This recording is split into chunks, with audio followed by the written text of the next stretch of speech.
Defense News is proudly sponsored by Navy Federal Credit Union. If you're a member of our nation's armed forces, the Department of Defense, or if your family is, we'd be proud to serve you too. On this episode of Defense News Weekly, new information on the tragic sinking of a marine amphibious assault vehicle that claimed 9 lives.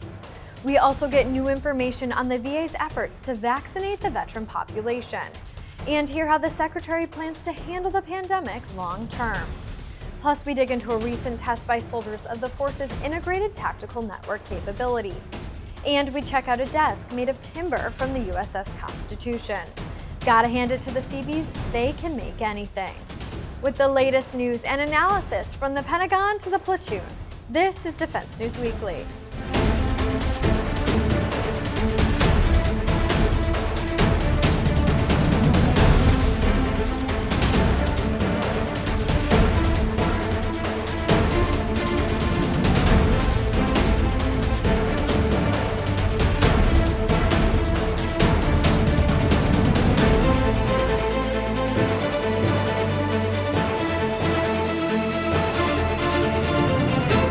Welcome back to Defense News Weekly. I'm Andrea Scott. A troubling start to this week's show as information begins to emerge about the sinking of a Marine AAV last July. A massive report on the chain of events that led to the deaths of 8 Marines and 1 sailor was recently released, and word of its findings was sent first to the families of those killed in the accident. In the first of a 2-part look at the report, Marine Corps Times' Philip Athey caught up with some of those families for comments.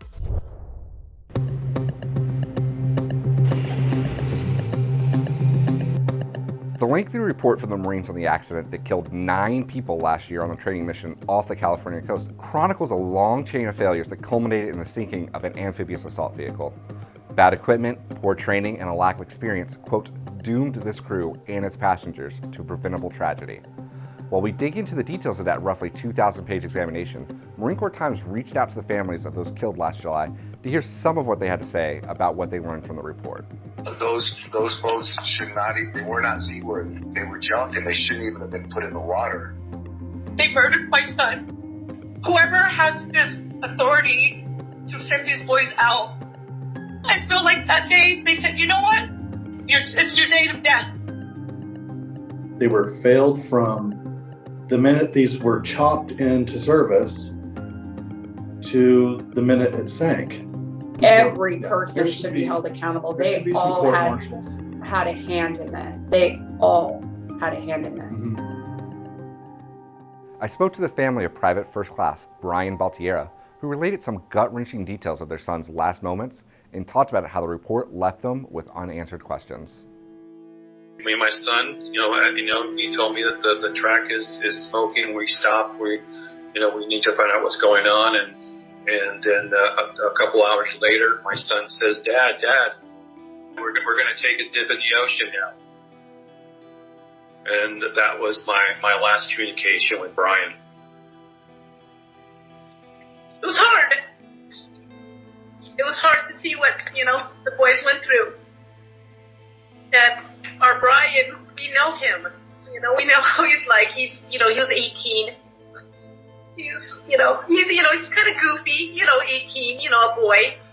I know he would have been in panic, One of the survivors were telling us that, what really got us was when everything was in chaos.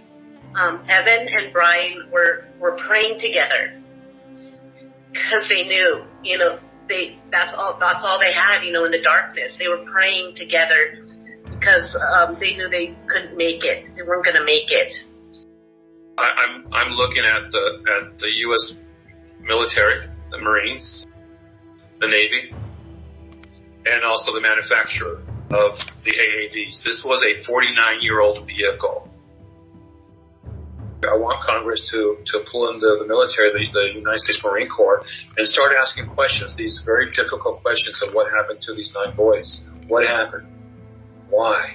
And I think this will have to be explained by them. Why did this occur? I also talked to the mother of Private First Class Evan Bath, who said the amount of mistakes that led to the death of her son were unbelievable. angry because my son should not have died. My son should still be here. The number of mistakes, the lack of training, this should never have happened. The lack of accountability is unacceptable. The sheer number of mistakes, the sheer number of training exercises that our son should have had access to, the number of mistakes that were made that day, it is literally mind-boggling. The family of Lance Corporal Chase Sweetwood said the sequence of mistakes in the report read like the description of a murder. You look clear from March, you look clear from the beginning, and It was bad. it was bad from every single person down. They failed going down that line. And I shouldn't say this because it sounds horrible, but I've told my husband this several times. It's almost like when you go to create a murder. First day you go out and you buy the tape. Second day you go out and buy the car that you're going to commit the murder in. And day after day after day, You're just building up. you're building up to do this murder. This is exactly what, and this is why I say my son was murdered. And I mean that because you clear from the beginning had red flag, red flag, red flag. Then they die. You're waiting for the report and they tell you, we're coming with this report. At first you're thinking, okay, maybe there's 5 things that went wrong. Maybe there's 10 things that went wrong. You're looking at I don't even know. I haven't even counted. astronomical amount of failures here, of things that weren't there. From command to mechanical, it was just terrible. Nobody, I mean, if this is how we're going to fight wars, we might as well not even do this anymore. They were murdered. There's no other way to put it. They were failed from the minute these were chopped into service to the minute it sank. Every Yeah, person there should be held accountable. There should They be some all court-martials. had a hand in this. They all had a hand in this. Mhm. Clear to the top, I believe. A lot of people should be court-martialed. For the family of U.S. Navy hospitalman Christopher Nim, the findings in the report still didn't provide the closure they lacked because of the circumstances of the recovery. I can't take that vision out of my head of him being in the AAV, drowning, or he hit his head, or what's his last word? It's still in the back of my head. And now knowing that this went on for 45 minutes, how he would be panicking. What was he thinking? And I asked him, once you guys get the boys up, please, I just want to touch him and hold him one more time. They didn't give me that. The thing is, I don't have my closure to even touch him or hold him. I'm Buddhist, and that's like our last goodbye, sending him off with spirits and good thoughts and prayer. They didn't even give me that chance. The roughly 2,000-page investigation details not only the mistakes that led to the sinking of the AAV, but hints at greater implications for the Marines and problems with the Corps' entire amphibious assault vehicle fleet. We'll keep digging into the report and be back with more details next week. Thanks, Philip. For more on that story, head to MarineCorpsTimes.com and check out our second installment on the details of the report in next week's show. When we come back, the latest from the Secretary of Veterans Affairs on expanding COVID vaccination access.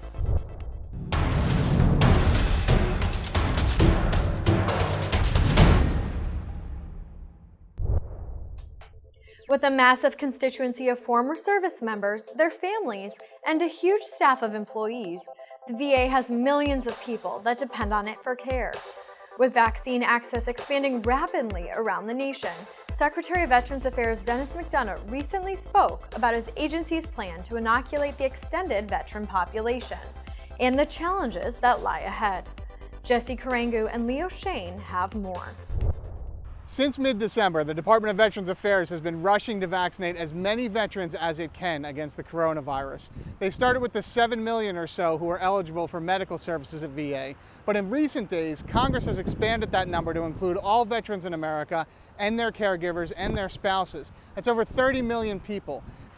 VA is trying to figure out now how to integrate them all in and launching new pilot programs to work them into the system.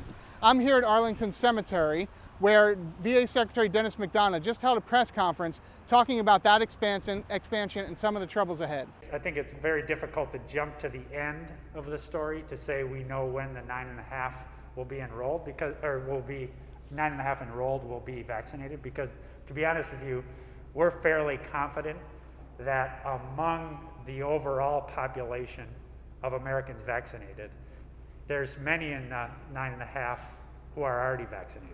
One. Two is, I think the better way to think about this, at least as we're planning for it, is when can people anticipate they'll get a clean shot at scheduling? And what we've put out there is we really want that to happen by May 1. To get ready for that between here and there, Rich has set up a series of pilots that will be in a position to roll out in some coming period where we can test everything we need to test here. One of the big challenges in particular here, and we see this, by the way, in how we vaccinate DHS personnel. Each DHS personnel, we now vaccinate them at 300 different facilities around the country. They turn up and they take 15 minutes to be enrolled into our system electronically. We need to do that by statute because we need to report that information to CDC within 72 hours of the vaccination.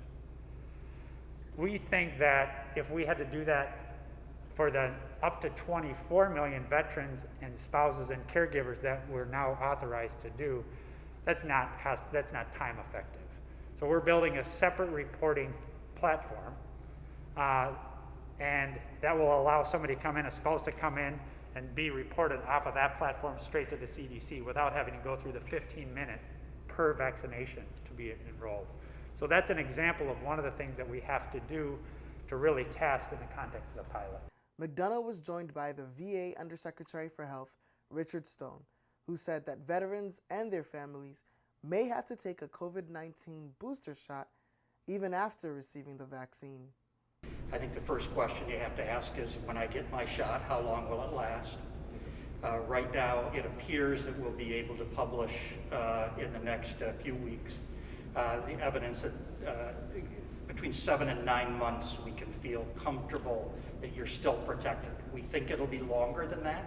That is not a limitation, but at this time we've had 9 months of time. That is very similar to people with the active infection. We had been limiting this, and you've heard from Dr. Fauci's briefings that we've got evidence out to 6 months. I think we'll be able to extend that in the next few weeks. Now, the next question you ask is if this is an endemic disease with its variants, which hundreds of researchers and public health leaders believe, and I am one of those that believes this is an endemic disease, just like influenza. How do we reduce mortality and hospitalization due to it? And clearly it's the ability to deliver immunizations. So we in VHA in the next 2 weeks will be going to a sequester where we actually take a look at what would we need in order to do recurrent immunization.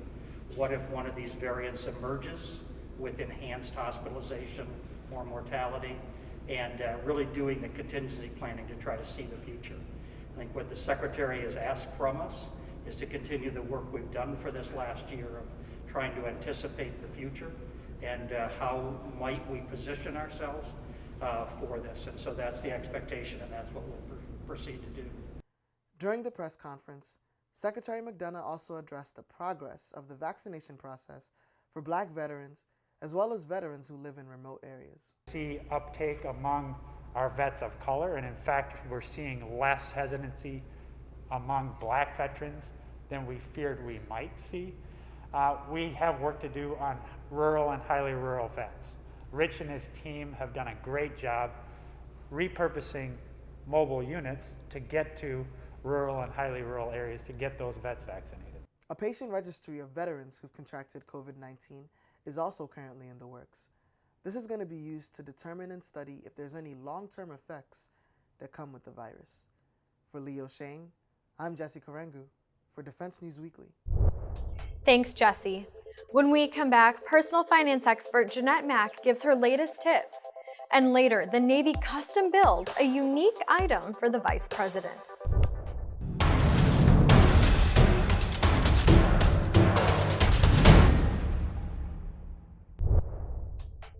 On this edition of Money Minute, Navy Federal Credit Union personal finance expert Jeanette Mack gives her latest tips on mortgage pre-approvals.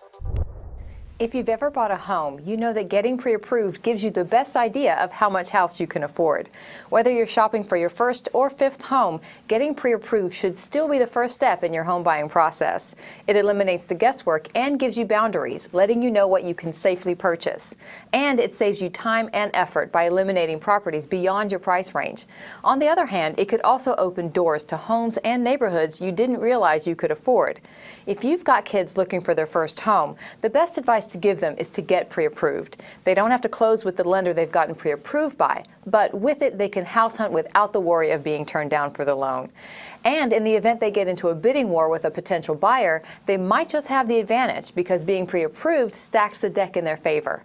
Getting pre-approved is a crucial first step in the home buying process. Whether you're in the military or not, it's your first home or not, get pre-approved before shopping for your next home. You'll be glad you did. Thanks, Jeanette. We'll see you next week. To get more of our coverage, be sure to visit our websites at Army, Navy, Air Force, and Marine Corps Times.com and DefenseNews.com. And for a list of our top stories in your email every weekday, subscribe to the Early Bird Brief.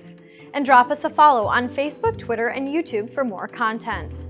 When we come back, C4ISRNet's Mark Pomelo gives insight into the capabilities of some of the Army's tactical network.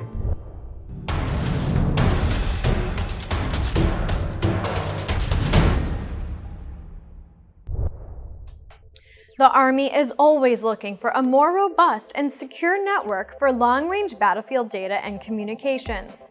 Recently, soldiers of the 82nd Airborne Division tested one network at Fort Polk, Louisiana, and C4ISRNet's Mark Pomerleau was there to see what they learned. Mark, welcome. You just returned from Fort Polk, Louisiana, where you saw the Army testing a new network. Tell me a little bit about that exercise. Sure, thanks a lot, Daniel. So this was an event sort of 3 years in the making as the Army is charting down its network modernization. They were there with the 1st Brigade of the 82nd Airborne Division testing their integrated tactical network, specifically what's called Capability Set 21. This is a combination of radios, hardened waveforms, and hardened cell phone technology that will allow soldiers to be able to communicate much faster and over greater distances. Military leaders have said in the multi-domain battlefield of the future, forces will need to be able to communicate over greater distances, much more dispersed, and have to move very quickly against a very sophisticated threat. They'll also need technologies that will be able to be resilient towards jamming and be able to have multiple paths of communication in case one is jammed by the enemy. And what's the Army's network capability right now? So in 2018, under a series of reviews, the Army determined that its network was not hardened or survivable against a near-peer competitor. So under these modernization efforts, they've sought to essentially create a more hardened and resilient network. Leaders have discussed that this modernized network allows for multiple paths of communication.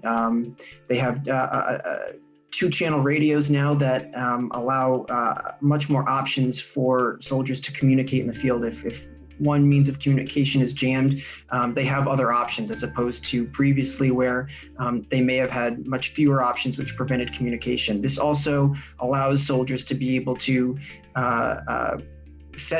establish their networks much more quickly. They're able to move a lot faster now, whereas the previous iterations of the technology were much more static and didn't necessarily allow those forces to communicate and move as quickly as they needed to against the threats that that forces believe that they would be facing.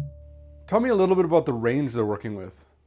Sure. So one battalion commander that we spoke to said that using SATCOM capability that wasn't always as available as it is now, they were able to speak about 45 kilometers away, which previously they weren't necessarily able to do. And additionally, on top of that range extension now, the communications are crystal clear. They're not garbled. So that was some of the positive feedback that we heard from some of the folks at Fort Polk was they were able to communicate much farther, and the communications quality was much better, meaning that they were able to hear and understand orders and chatter much easier. So when will these improvements end up in soldiers' hands? So in a manner of speaking, some already have actually. Portions of this technology have been fielded to the Army's Security Force Assistance Brigades. One of the battalions within the 82nd Airborne Division has been testing this technology for a few years and actually deployed with it to Kuwait last year. But in terms of full-scale brigades, the Army is expecting to field 4 infantry brigade combat teams in 2021 with this capability set 21 technology. So this was sort of the last chance for the Army leaders to receive critical feedback to make final tweaks before they begin fielding brigades next year. Mark, thanks for joining us. Thank you.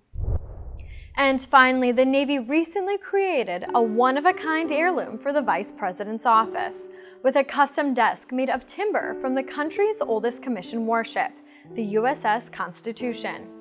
The desk and one other created for the Secretary of the Navy were constructed by a team of Seabees, using wood, copper, and nails from old Ironsides and other warships from different eras. Sailors said the desk took about 7 weeks to build. The USS Constitution is a wooded-hulled frigate built in 1797, and at 224 years old is America's oldest commissioned warship. It is anchored in Charlestown Navy Yard in Massachusetts. And that's it from Defense News Weekly this week. But join us over at militarytimes.com and defensenews.com for more coverage, and we'll see you next week.